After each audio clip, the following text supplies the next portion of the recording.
Okay, colleagues, good evening and welcome to the Palestine Solidarity TUC Fringe.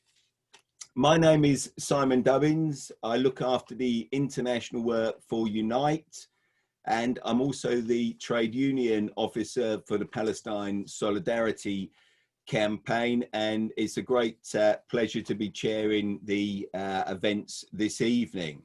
Before we climb in to the speakers and the event itself, please allow me to just run through some usual housekeeping issues for the event this evening. The webinar is being recorded and live streamed on Facebook, and the recording will be emailed to everyone following the event. I want to stress very clearly to please act appropriately and respectfully. Anybody misbehaving or posting inappropriate comments will be ejected from the meeting and not allowed to return. Also, regarding the chat, please do not post events and notices if you have not received the approval of the organisers tonight. So just use the chat to make comments and obviously greetings or solidarity messages.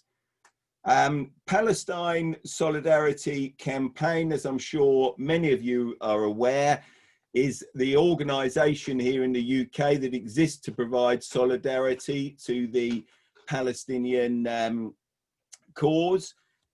We are hosting regular webinars such as this and many other events, so please join the mailing list and hear about future events as well. You can also see some of those previous webinars and seminars on YouTube, so on the YouTube page, so please subscribe to that as well. Finally, we make these events free to everyone to attend, but they do cost money and are a lot of work putting together.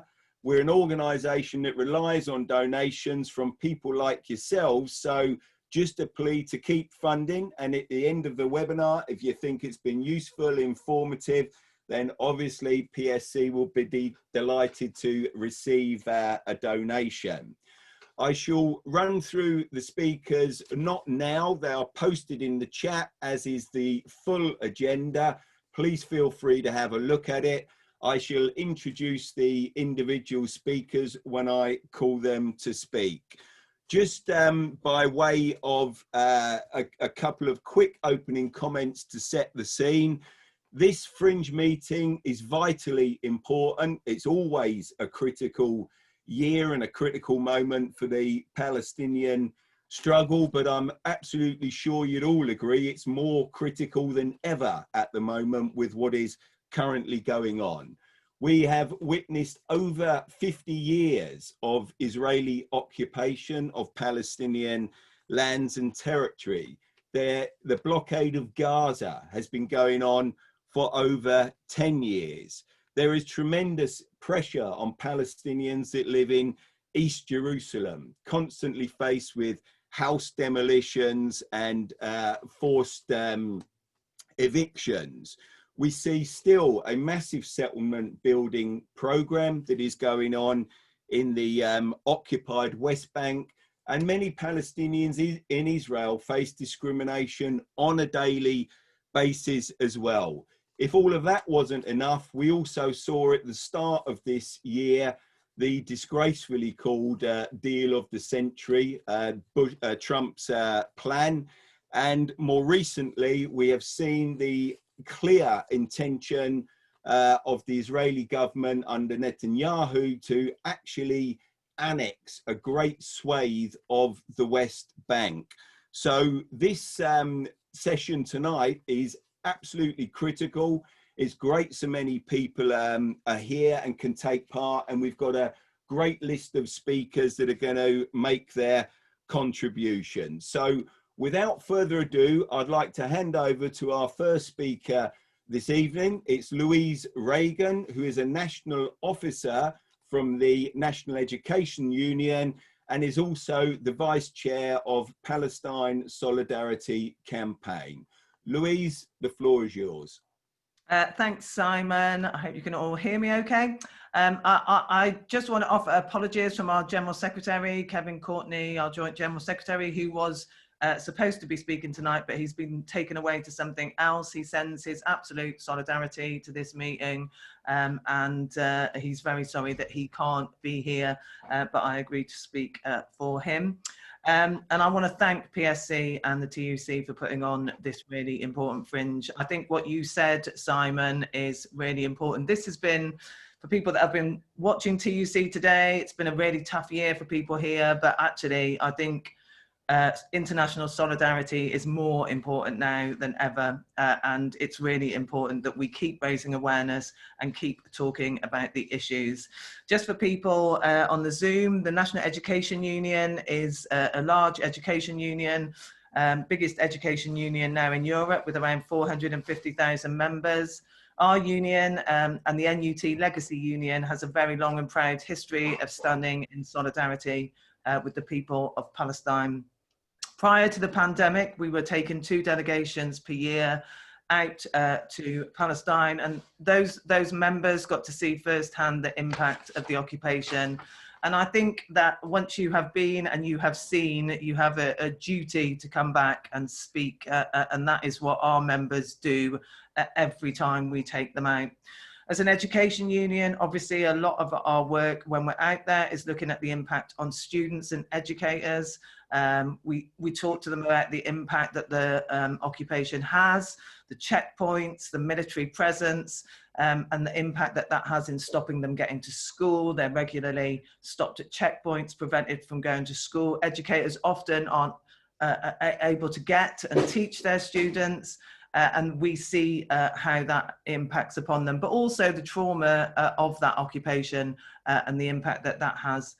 We also meet with people from an organisation called Defence for Children International Palestine, who talk about the 500 to 700 young children, some as young as 12, who are routinely arrested every year, and the impact that that has on them and their loss of education during that time, and the long-term trauma of that impact, actually. You know, we have heard from Simon about the length of this occupation and the wide-ranging impact that it has had. And as I say, we see that when we go out. We hear that from the organisations we meet with.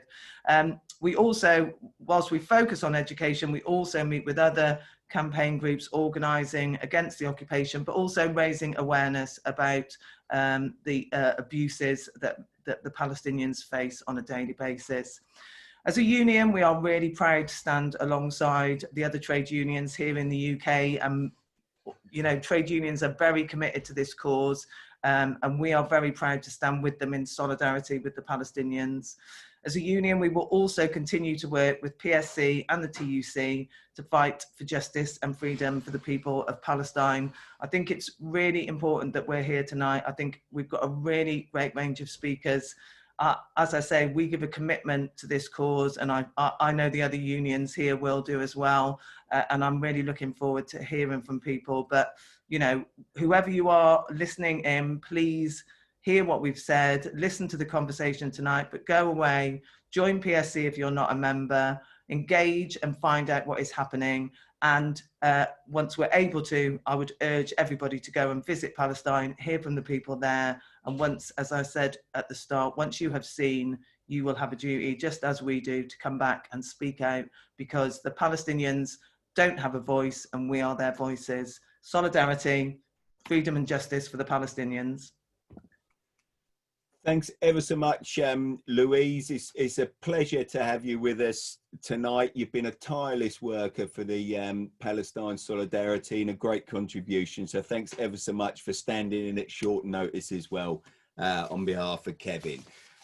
Look, colleagues, without further ado, I'm going to hand the floor straight across to Barbara Plant. Again, it's a pleasure to have Barbara with us. She's the National President of the GMB. So I'll hand the floor straight across to you. Barbara, the floor is yours. Thank you, Simon. Look, I'm so pleased to have been asked to speak at this rally tonight, because last year in April 2019, I was privileged to be part of a delegation to Palestine made up of 16 women from 10 different trade unions affiliated to the TUC. We spent nearly a week travelling each day into the West Bank, visiting places like Hebron, Jenin, and Bethlehem. And I came back a changed person. You can read about the occupation. You can listen to others tell you about the occupation. You can watch the news about the occupation, but it's only when you are there that you can feel the oppression, the control, the unpredictability that exists for Palestinian people on a daily basis. Seeing that grey concrete 8-metre high wall with armed watchtowers and checkpoints, driving through those checkpoints, seeing the queues of Palestinian people as they wait for many hours, both in the morning to get to work and to go home in the evening. Hearing how some pregnant Palestinian women have actually given birth at those checkpoints whilst waiting to be transferred to another ambulance. Visiting a school in Hebron and seeing classrooms devoid of any resources, even down to having artificial grass so that the children cannot be accused of throwing stones. Seeing the metal turnstiles with armed guards that children have to go through just to get to school. Visiting a Palestinian village and listening to a mother tell us about how her village was tear gassed the night before. Hearing how she will be visiting her son in prison, but instead of using the road that only takes 25 minutes to get to Tel Aviv, is only allowed to take the road that will take her 3 hours. Visiting a nursery in a Palestinian refugee camp and seeing tired children with dark circles under their eyes, scared of us as visitors and knowing that some have watched their family members being shot. If that is the situation in the West Bank that I witnessed, I can only imagine with horror what it is like in Gaza. There wasn't one day that went by without the delegation crying because of what we saw and heard. But although our tears were just a normal reaction when you see such a lack of humanity, our tears will not change anything. That is why the trade union movement in this country must show solidarity to the Palestinian people. It is why I came back and aimed to amplify the voices of those we met and to help stop further annexation and occupation, to give the Palestinians the right to self-determination and the same human rights that we take for granted. Palestinian families just want and deserve, like any of us, to live in peace and be treated with dignity and respect. We were met with such generosity, hospitality, and friendship, and my life has been enriched by the Palestinian people that I met and talked to. Solidarity is international. It has no boundaries, and as trade unionists, we must offer our support to all oppressed people wherever they are, and we must act by putting pressure on our own politicians to do more. We cannot accept this situation any longer. So on behalf of GMB, I send my solidarity to the Palestinian people. Thank you. Thanks so much, Barbara. I'm sure everyone would agree, listening to Louise and Barbara, how moving it is to hear a first-hand account from people that themselves have seen and experienced the reality of what the occupation and the oppression actually means. And as our later speaker, Mustafa Barghouti, always says, it's people like Louise, Barbara, and everybody else that's been there that we need to tell that story and go out and encourage other people to get involved and to understand properly what the situation is and help do something about it. So thanks ever so much, Barbara. For those of you that are interested, throughout October, every Thursday at 6 p.m, there will be a series of PSC seminars taking place, one on understanding apartheid, one on moving to freedom, and one on justice and equality. So please feel free to sign up and join in. We want as many as possible. I notice we actually have 220 people on the call this evening, which frankly is a fantastic turnout, given the fact that it's summer. There is an amount of Zoom fatigue falling in with these type of events, and it's obviously a sunny evening as well, which doesn't happen too often, which is competition for people's attention. But it's a great turnout. Without further ado, I'm going to hand the floor to my colleague from Unite, Adrian Weir. He is the Assistant Chief of Staff to the Union and has for many years now been a dedicated activist in Palestine Solidarity Campaign. Adrian, the floor is yours.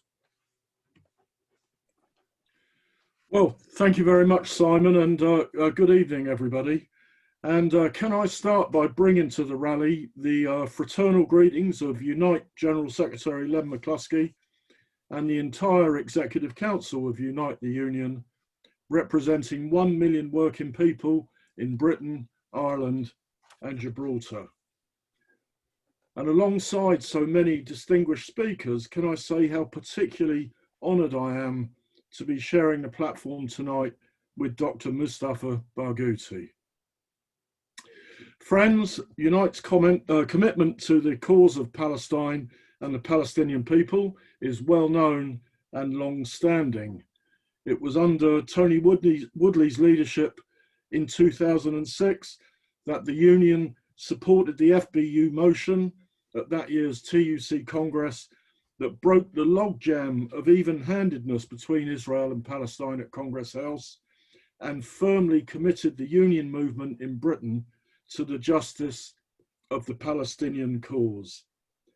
And of course, recognition of that, the justice of the Palestinian cause means recognition of the injustice of the multitude of actions taken by the Israeli government against Palestine and the Palestinians on a daily basis. And the latest of these injustices, of course, is the Kushner peace plan. The so-called deal of the century done with the Israelis by Trump's son-in-law on behalf of his principal, the President of America. Not since the days of Henry Kissinger being awarded the Nobel Peace Prize whilst at the same time carpet bombing Cambodia has a potential nominee, Trump, been so undeservingly associated with the award. So Unite is extremely proud to be moving Motion 6 at the virtual TUC Congress this year. Our motion calls for support for the Palestine Solidarity Campaign in its efforts to build a broad-based coalition opposing annexation. Secondly, it calls on the UK government to take measures against this breach of international law. But I may add as an aside, of course, as the UK government is now a self-acknowledged lawbreaker, it would seem that this call is probably a very, very long shot. And finally, it calls on the international labour movement at European and global level to campaign against Israel's illegal annexation and apartheid. And so in this way of looking at the global support that we're mobilising from the labour movement, it was, of course, very disappointing to see several Labour frontbenchers last week become vice presidents of Labour Friends of Israel. They are clearly moving against the direction of travel in the international and national labour movements. But Chair, I think although it may be helpful in mobilising opinion, we must do more than just pass motions at our conferences. We must find ways of taking concrete action. So that's why Unite was so pleased last week to be part of the statement signed by unions, by faith groups, and by civil society organisations calling for there to be a cost to Israel's annexation policy. We highlighted the role that local government, churches, pension schemes, universities, and businesses generally can play in ensuring that their investments do not support breaches of international law. So in closing, I'll make this point really. It must be one of our key objectives to make the cost of annexation a burden that really hurts the Israeli state. We've all only got a short time to speak, so thanks very much for listening, and Viva Palestine! Thank you very much, Adrian. Really appreciated. And again, extremely important that you flagged up the Unite motion to this year's conference. For those colleagues that may not be aware, it is the only international motion down at this year's conference. I think it's very understandable in the current climate of COVID that a lot of unions and organisations are flat out defending their members in the workplace and battling for their rights and jobs and so on. But as Louise said at the start, it's so important that we do not lose sight of how vital our labour movement's international solidarity is for many people who are in struggle. So the motion is there. I'm proud our unions put it forward. We're looking forward for it to being carried. And as Adrian absolutely correctly pointed out, the key thing is always not just passing the motion, it's turning it into reality and making sure that the action points are actually put into practice. So thanks ever so much for your contribution, Adrian, really appreciated. Without any further ado, I shall move straight across to Sharon Sukhram, who is the Policy Officer in the International Department of the TUC. Sharon, really pleased to have you with us. The floor is yours. Thank you, Simon, and I'm pleased to be here today representing the TUC. And in follow-up to what you said, there is a discussion about the international issues tomorrow that's being debated, and that's going to focus on a global recovery, for example, too. So we are part of an international movement that has a long and proud history speaking out against injustice, not just in Palestine, but in Colombia, Turkey, Zimbabwe, and other countries. Our call for peace, justice, equality, and decent work is at the heart of all of our work on Palestine. The illegal occupation of Palestine, the expansion of the settlements, the blockade of Gaza means that every single day Palestinian human rights are being violated. According to the International Trade Union Confederation's Global Rights Index, there is no guarantee of rights for Palestinian workers. This is the reason that justice for Palestine is a priority for the TUC and our affiliates, and we work closely together alongside the Palestine Solidarity Campaign. In the occupied Palestinian territories, the number of coronavirus cases is increasing. Food insecurity is increasing. In Gaza, a weakened health system, electricity outages, and lack of access to clean water pose real challenges for addressing the pandemic. The right to decent work is denied for Palestinian workers. The occupation makes Palestinian workers vulnerable to exploitation and precarious work. Many Palestinian workers in Israel and the settlements have no fixed contracts, so they can be easily exploited. The repressive work permit system that we've heard about restricts freedom of movement, and the right to organise and bargain collectively is often denied. The backdrop to all of this, as we've heard, is a threat of annexation by the Israeli government, an act that would violate international law and, according to UN experts, intensify existing human rights violations. Human rights violations that include labour exploitation, home demolitions, land confiscation, and the targeting of women activists and journalists. Despite claims by the US and others that annexation is not happening, Prime Minister Netanyahu has said it's on temporary hold. So it could still go ahead, and it remains a serious concern.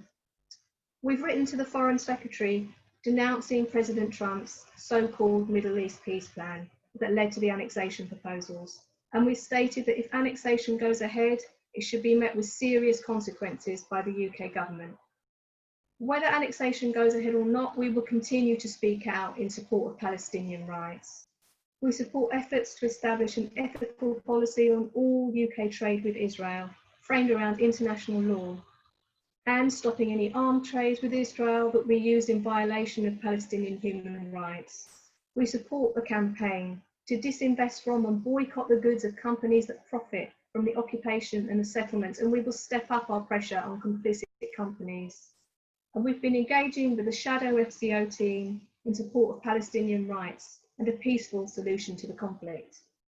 Our lead on trade has met with government officials and raised concerns about the UK-Israel trade agreement, calling for trade unions to have a role in monitoring human rights records. We're working closely with the International Trade Union Confederation and harnessing our global influence. And we're building alliances with Israeli and Palestinian organisations that promote Palestinian rights. The TUC supports efforts towards genuine peace and a two-state solution that delivers justice, equality and security for all Palestinians and Israelis, and it's based on UN resolutions and international law, with respect for the right to return and to self-determination. We stand in solidarity with our Palestinian sisters and brothers in their struggle for peace, justice and equality. Thank you.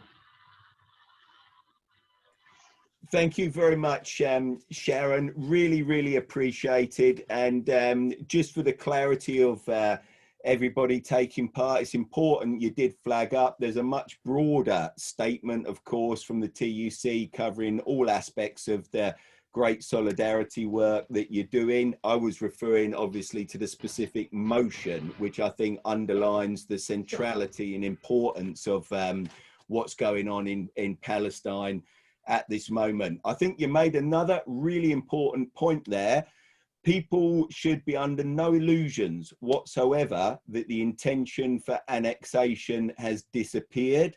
As Sharon said, Netanyahu himself has said it's on hold at the moment, and there are very good reasons for everyone to fear that this is a temporary hold and that they will move to try and put it into action. So be under no illusions whatsoever that annexation is still very much alive and a real threat and an intention.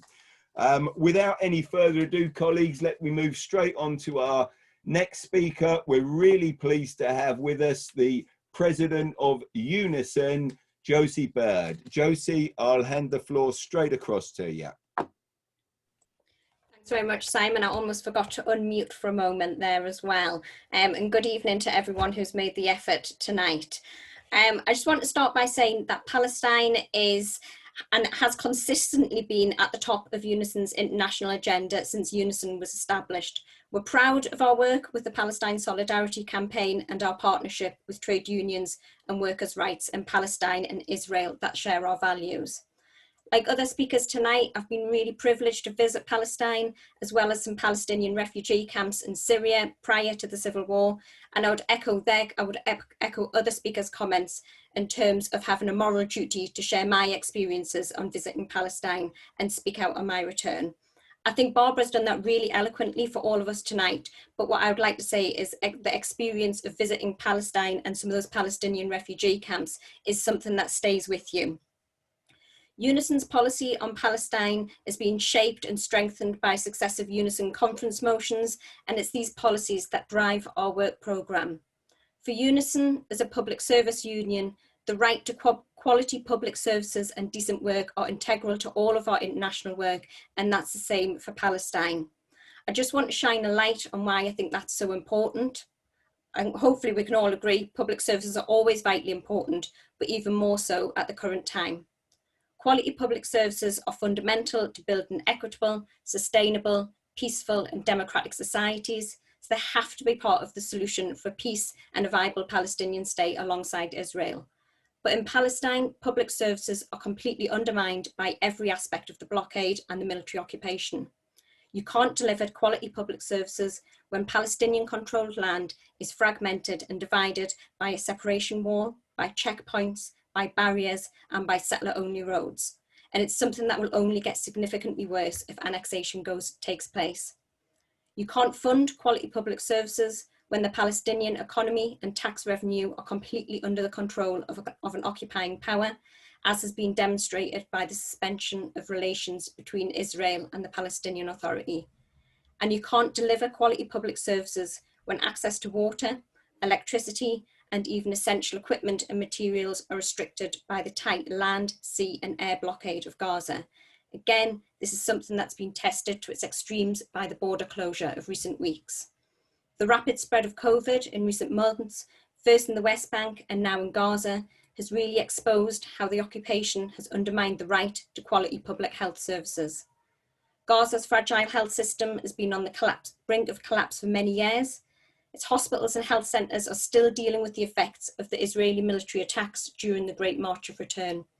The health system often lacks the most basic of medical resources and is regularly prevented from transferring patients to Palestinian hospitals in East Jerusalem.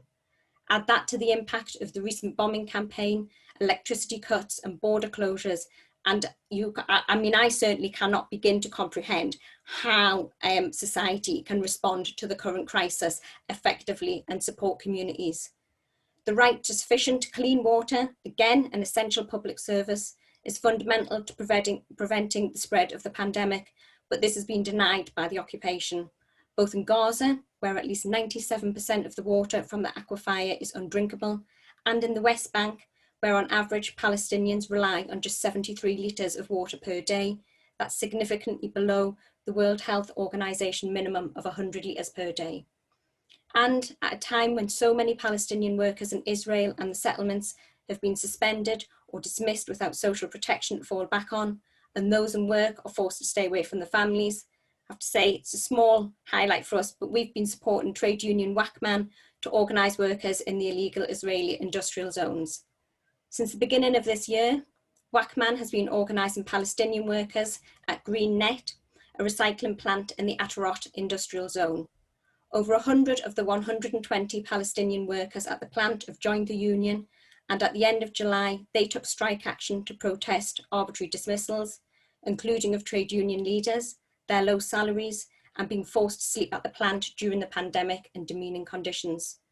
There's a long way to go in the campaign, but WACMAN are a small but very persistent trade union, and they've got a record organising and winning for Palestinian workers in the most hostile of conditions, and we're proud to support them through our International Development Fund. The continuing threat of annexation has already been touched upon this evening, but the suspension of relations between Israel and Palestine has once again exposed the total dependency of the Palestinian economy on the Israeli government. And it's a dependency that will become even more entrenched if Benjamin Netanyahu and Donald Trump follow through with their plans. UNISON has and will continue to work with the Palestine Solidarity Campaign and the European Trade Union Network for Justice for Palestine to oppose annexation and to put pressure on governments, including our own, to support the Palestinian call for effective measures should annexation go ahead. As a trade union movement, we have a responsibility to maintain our opposition to this dangerous and devastating threat and continue to make the case both for international law and a viable Palestinian state. Thank you very much. Thanks very much, Josie. Really appreciated. And again, obviously, when you've been there yourself, you've seen it with your own eyes. It's so powerful when you relay some of what you've seen and everything. Thanks ever so much for taking the time to join us tonight. Again, without further ado, I'm going to pass the floor straight across to Mark Serwotka. Mark is the General Secretary of PCS Union, as many of you are aware, and has also been a tireless supporter of Palestine Solidarity Campaign and the events that we usually hold at TUC and Labour Party, so on. So thanks very much, Mark. Fantastic you have us with us. The floor's yours.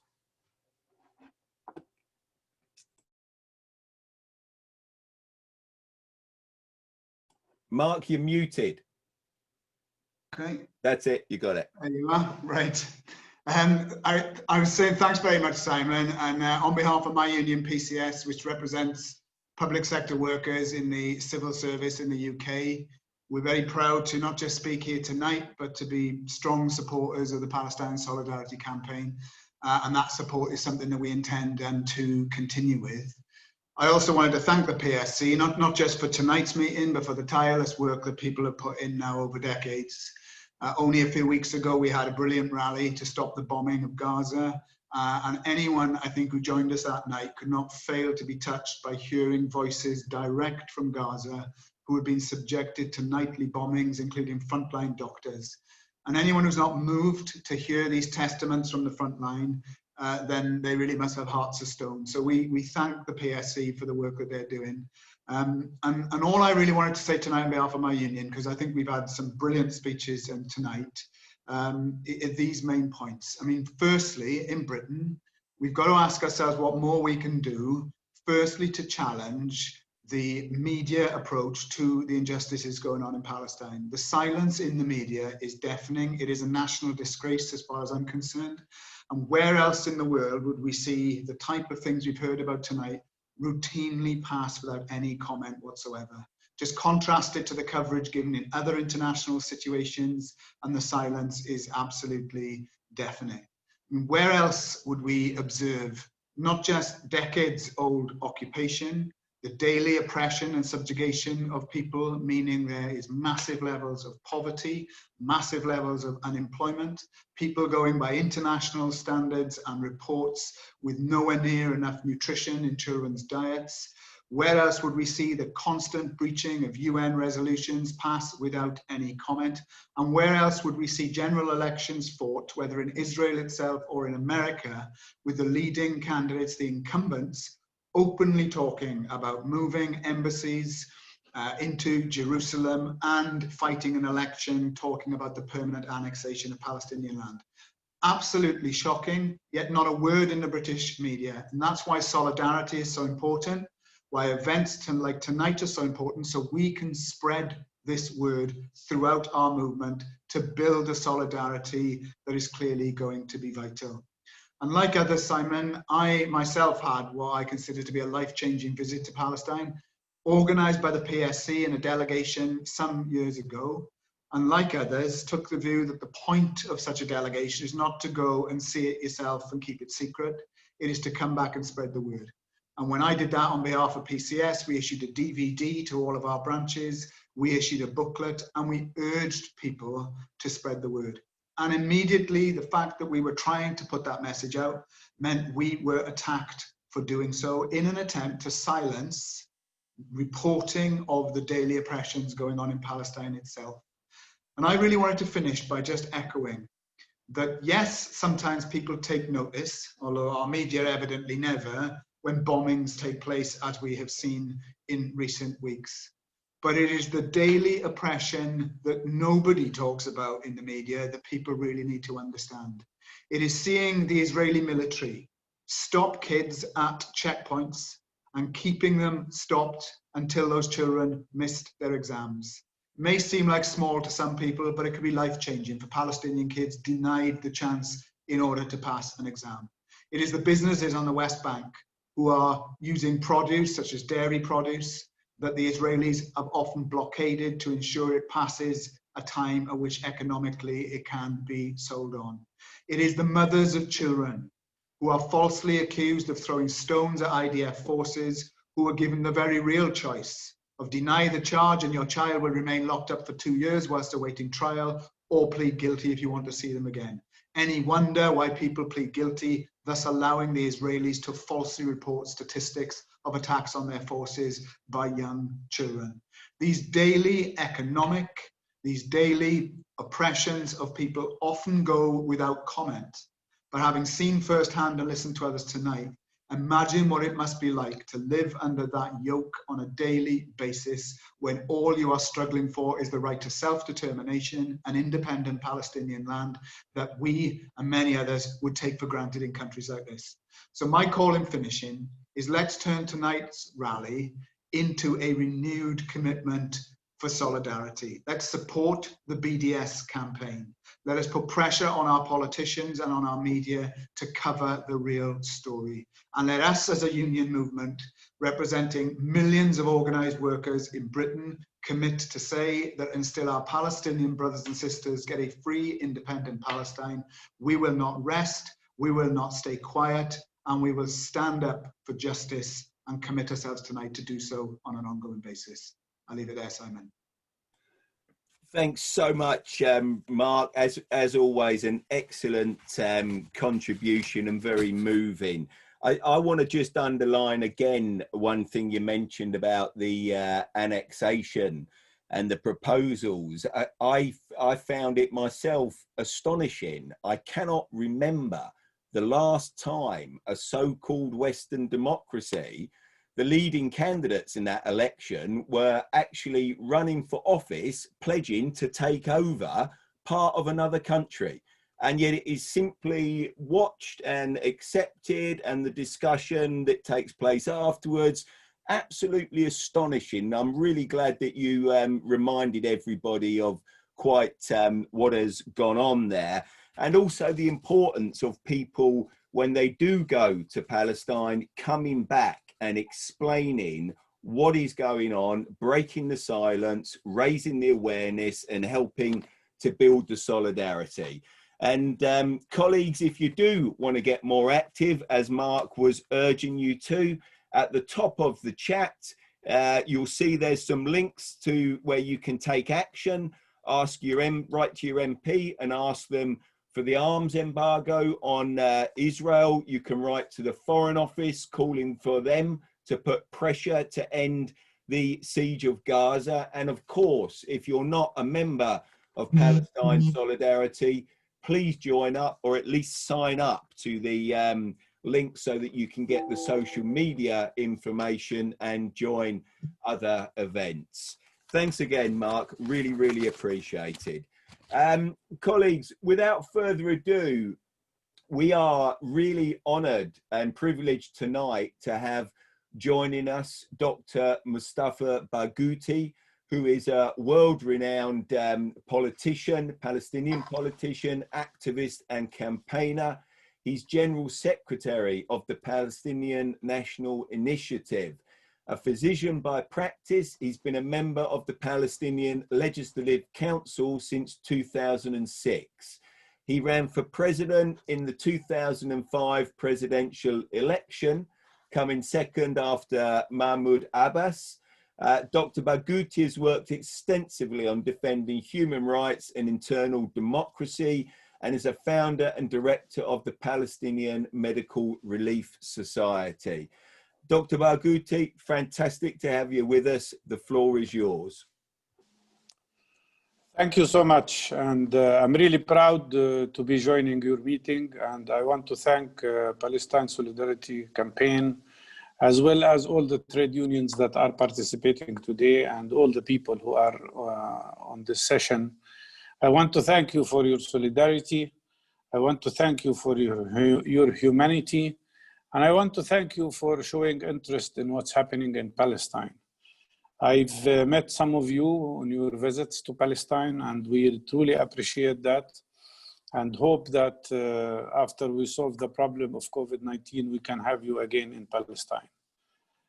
I want to say that the most important thing to concentrate on today is the need to fight back the deal of the century. They call it the deal of the century, but actually it should be called the deceit of the century. And everything you see now from the American administration, from Netanyahu, as well as from those countries that are normalizing relations with Israel, is meant really to pass the deal of the century, which all Palestinians are unified in rejecting. Why we are rejecting it? Because the so-called deal of the century is nothing but a plan written by Netanyahu himself and the most extreme right-wing people in Israel that is enveloped in an American envelope, but it is an Israeli plan.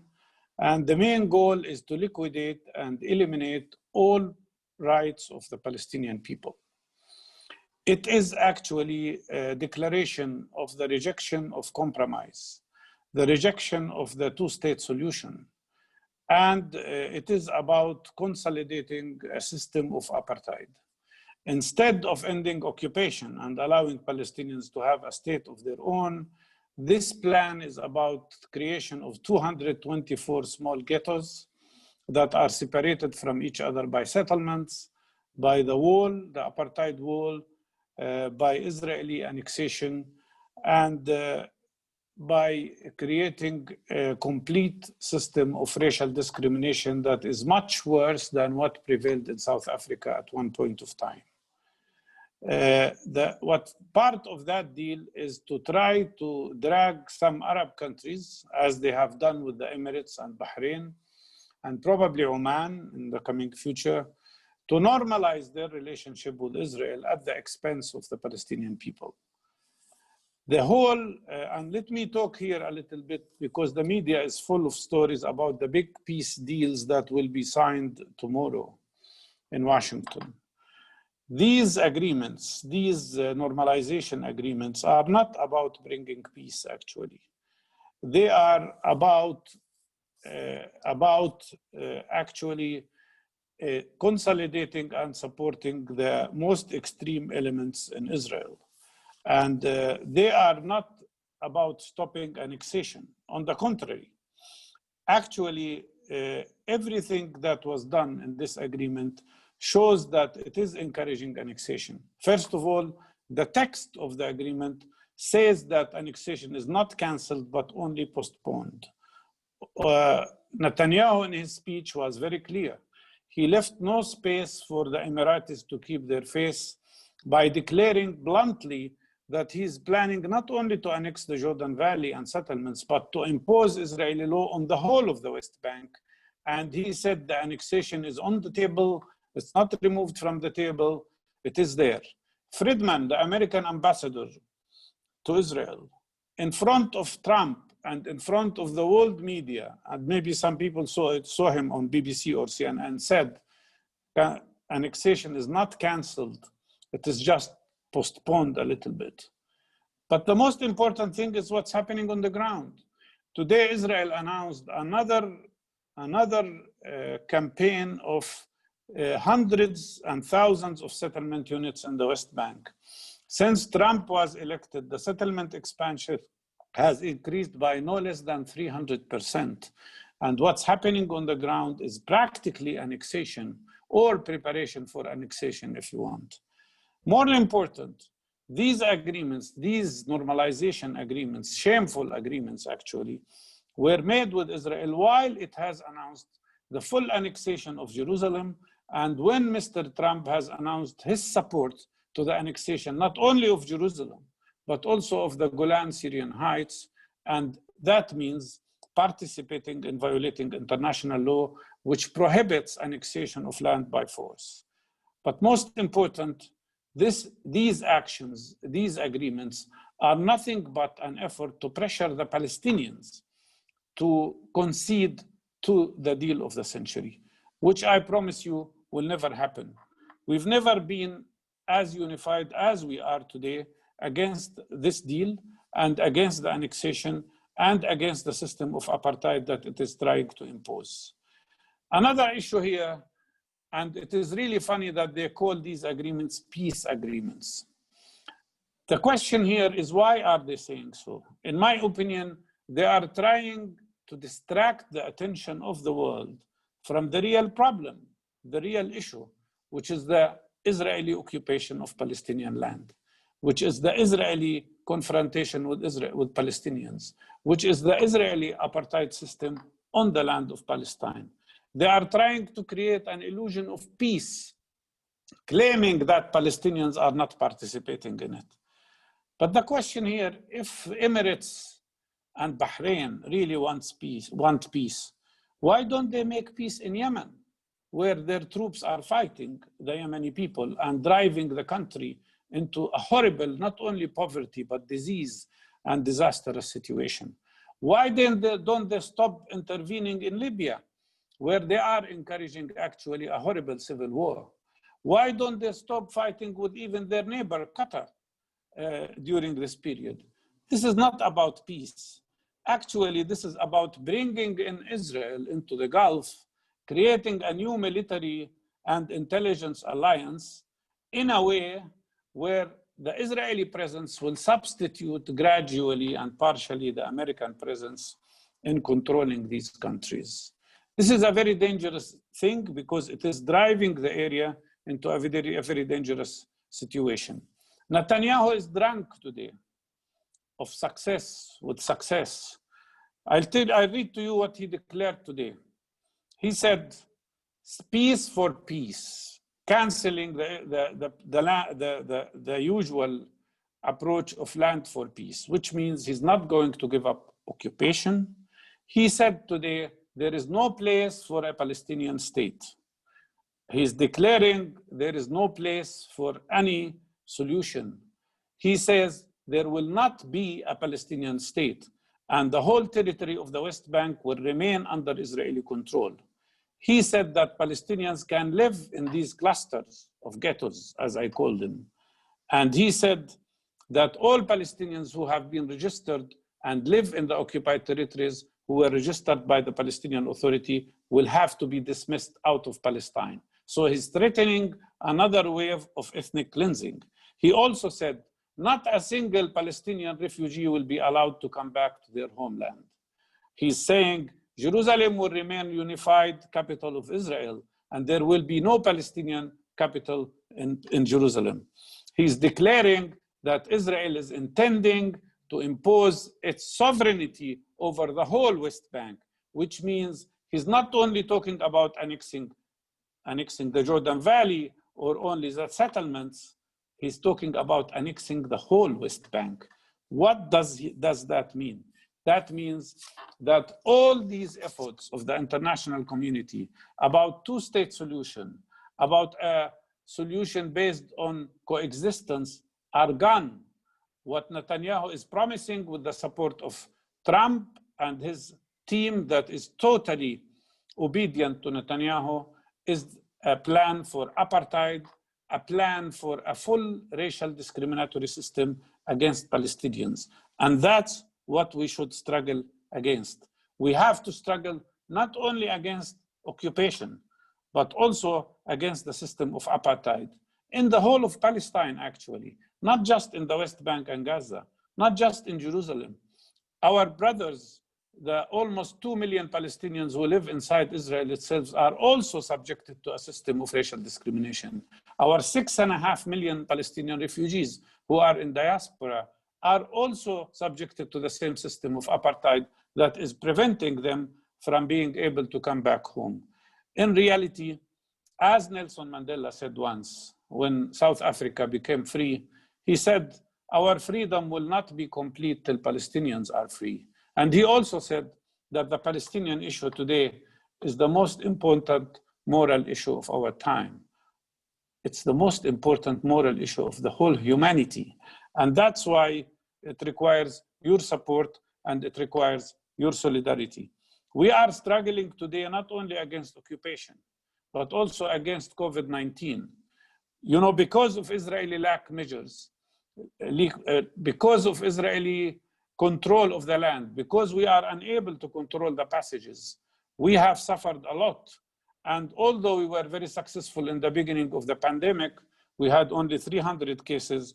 During the last 3 months, because of Israeli measures, the number jumped by 130 times more to 40,000 patients.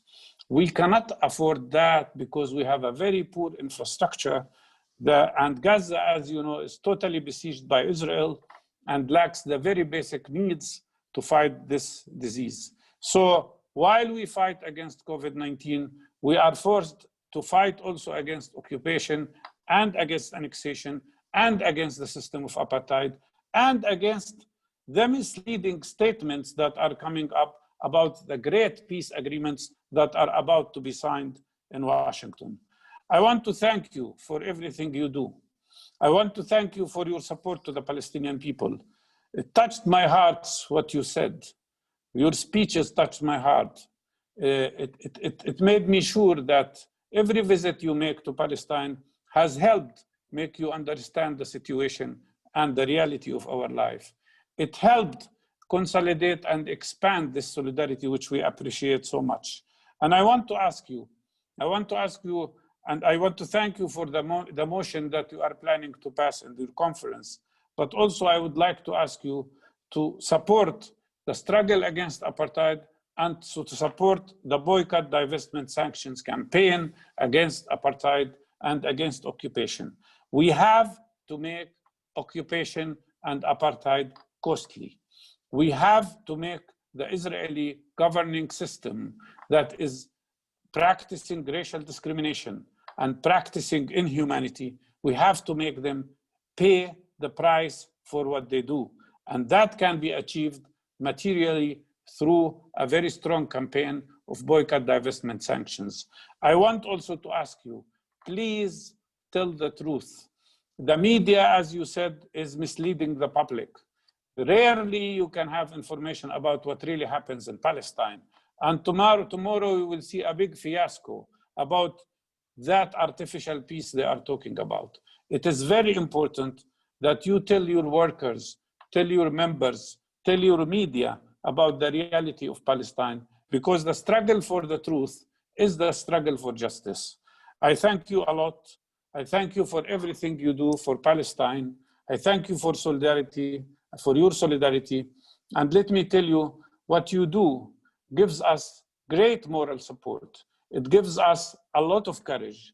And be sure, we the Palestinians will never, ever accept to be slaves of a system of apartheid or a system of discrimination. We will struggle with your help and we will be free, whether they like it or they don't like it. Our road is clear and the goal is clear. We will get to our freedom, we will get to justice as the people of South Africa did, as the people of every struggling country in the world have managed to achieve. Thank you so much for your solidarity and I wish you the best. Dr. Barghouti, thank you so much, as always, so articulate and bringing us absolutely up to speed with where things are at the moment. It really is. We know how difficult the situation is there. So thank you so much for taking the trouble to join us and explain the reality and how it is at the moment. I want to underline again what you said there and making it so clear that annexation is not any way off the table at all. And we need to keep that firmly in focus. And I just want to remind the colleagues on the video conference, Zoom conference tonight, again, your plea. Anybody who's not involved and any unions that are not yet involved in the BDS campaign and the struggle against apartheid that's being constructed there, please get involved. Please do what you can. It is more important than ever. And I'd like to just finish, Dr. Barghouti, by saying I hope you have felt, as you mentioned from the speeches, the union movement here is with you. The Palestine Solidarity Campaign is absolutely with you in the Palestinian people. And there is absolutely no way we will be deflected from that in this difficult time. We stand with you shoulder to shoulder, as always, and we'll continue to do so. Thank you so much for joining us tonight. Thank you. Thank you. Colleagues, before I hand over to Ben Jamal, the Director of Palestine Solidarity Campaign, to close the proceedings, I just want to flag up again, Palestine Solidarity Campaign events are governed by core values. I mentioned them at the start. We will not tolerate any comments that are in any way inappropriate or offensive in that chat. And we have had to remove a couple of people from the chat and the event. So please bear that in mind. Ben, with that said, I'll hand the floor over to you to bring tonight's proceedings to a close. Ben Jamal. Thank you, Simon. And let me start by saying a huge thank you to all of our speakers tonight for their moving and their powerful contributions, and for the solidarity they have shown to the Palestinian people and their solidarity with the work of PSC over many years. I want to thank all of you for attending, but let me say a special thank you and to note that it is always a privilege and an honor to share a platform, even a virtual platform, with Mustafa Barghouti. On behalf of PSC and everyone in this meeting, Mustafa, we salute you for your samud, for your endurance, and for your continuing courageous resistance to injustice, no matter the personal cost to you and to your family. Now, Simon began this meeting by saying it was an important meeting. And look, let's be honest, friends. There has probably not been a meeting in the nearly 40 years that PSC has existed that we would not have framed and called legitimately an important meeting. But this comes at an urgent moment. As Mustafa has said to us, this is an urgent moment for the Palestinian people as we watch the unfolding of Trump's plan. A plan, as he said, founded on a framework of creating an alliance between Israel and authoritarian Arab states that would lead to the normalization of relations with Israel, sidelining the Palestinian people and their struggle for the realization of their core collective rights. A plan that gives Israel the green light to siege further swathes of Palestinian land and to persuade the world, to attempt to persuade the world with the support of the US, that this should be accepted as legal no matter what international law says. A plan that says clearly to the Palestinian people, give up your rights, give up your right to a state, give up your right to self-determination, give up your right to a capital in Jerusalem, give up the right for the return of the refugees, those expelled in 48 and 1967, to return to the homes from which they were expelled. Give up all of those things in return for the promise, perhaps, of some economic investment. Give up, if you like, your struggle for freedom, and in return, we may perhaps allow you to live a little more comfortably inside your change. That is why, when Trump's deal was announced, a coalition of Palestinian civil society organizations, more than 100 organizations from across Palestinian civil society, came together, issued a statement for renewed solidarity to oppose this deal, which they described, and I quote, as nothing less than an attempt to liquidate the Palestinian cause entirely. This is also an urgent moment because the same forces that we see driving Israel's ongoing program of colonization are the forces of ethno-nationalism which we see on the rise globally, whether expressed in the form of white supremacy movements in the US and across Europe, the call for the marginalization of people of color and minority communities, whether expressed in the foul racism that drives support for Bolsonaro and his movement in Brazil, denying the rights of indigenous communities, whether expressed in the narratives of Hindu nationalism that drive support for Modi in India. This is why we need to understand, as Mustafa has just outlined, that the nation-state law, which Israel passed in 2018, which confirmed, cemented the denial of equal rights under the law to Palestinian citizens of Israel, and the plan for annexation share the same rationale and the same ideological foundation.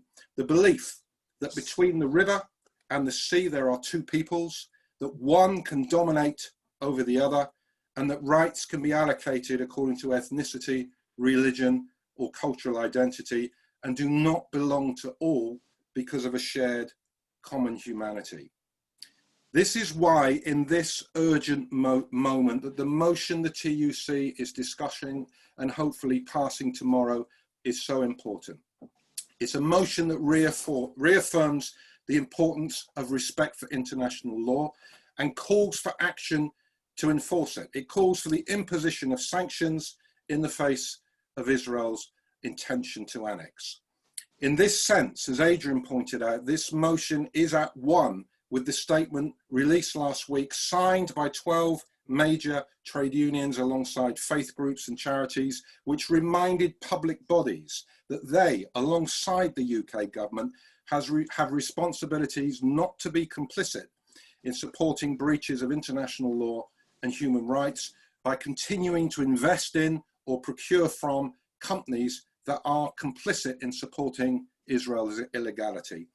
And that is why it is so important that we have support for unions for the campaign that calls for all local government pension schemes to divest from all such complicit companies.